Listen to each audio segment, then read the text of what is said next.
Good morning. Thank you very much for joining today's session. Today's session is designed for residential conveyancers who deal with leasehold sale and purchases and the considerations that must be now added to the to-do list, as it were, in respect of fire and building safety.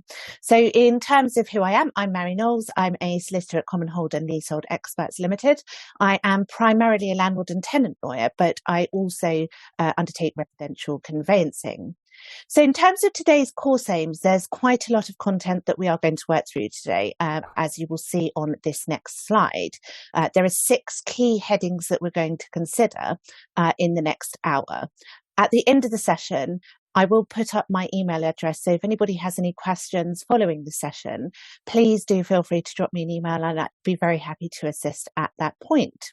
So moving on to the next slide, we are going to start by having a look at the changing landscapes. Now, this is not specific to residential conveyancing, but for reasons I'm going to come on to later, I do think it is very important to consider the extent of the legislative changes that we have in the current landscape.